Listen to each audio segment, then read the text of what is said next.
بسم الله الرحمن الرحيم، والحمد لله رب العالمين، والصلاة والسلام على أشرف الأنبياء والمرسلين.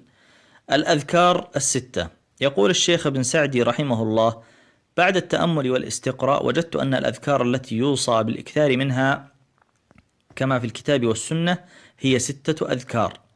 الستة الأذكار التي سأذكرها لكم الآن تعتبر هي رأس الحربة وسلاحك الفتاك في معركتك الطويلة مع الهموم والأحزان والأوجاع والأمراض والذنوب. الذكر الأول: الصلاة على النبي عليه الصلاة والسلام. اللهم صل وسلم وزد وبارك على نبينا محمد. التزم به طوال اليوم وتستجد أنك في راحة وفي خير عظيم في نهاية اليوم. الذكر الثاني: كثرة الاستغفار. إذا ألهمك الله سبحانه وتعالى وأعانك في وقت فراغك على أن تقول أستغفر الله وأتوب إليه فأكثر منها، فستجد النتائج حتما قريبة. الذكر الثالث: يا ذا الجلال والإكرام. والإكثار من هذا الذكر يكاد يكون من السنن المهجورة، مع أن رسول الله صلى الله عليه وسلم أوصانا به. قال عليه الصلاة والسلام: ألظوا بيا ذا الجلال والإكرام. وألظوا معناها أكثروا والزموا، وخص رسول الله صلى الله عليه وسلم هذين الاسمين لأن فيهما سر عظيم. يا ذا الجلال معناها يا ذا الجمال والكمال والعظمة، والإكرام يعني يا ذا العطاء والجود. ولو تغوص في معناها لوجدت أنك تثني وتطلب. تخيل أنك في اليوم تقول لله مئات المرات يا ذا الجلال، أكيد سيفرح الله بك، ومئات المرات تقول والإكرام، فالله يعلم حاجتك وسيعطيك. الذكر الرابع: لا حول ولا قوة إلا بالله.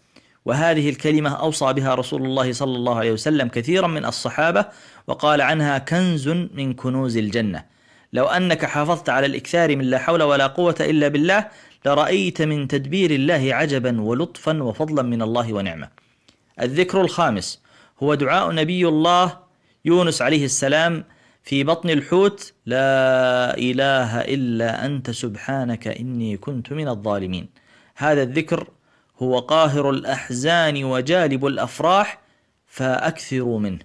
الذكر السادس: سبحان الله والحمد لله ولا إله إلا الله والله أكبر ولا حول ولا قوة إلا بالله.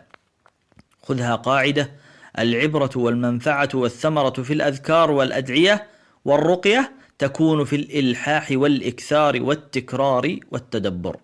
على قدر إكثارك من ذكر الله تنال محبة الله، وعلى قدر إلحاحك في الدعاء تستنزل الإجابة، وعلى قدر تكرارك للرقية الشرعية يكون فتكك بالشياطين وطردك للسموم الحسد والعين وغيرها.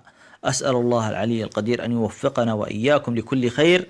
انشروا هذا المقطع ليعم الفائدة به.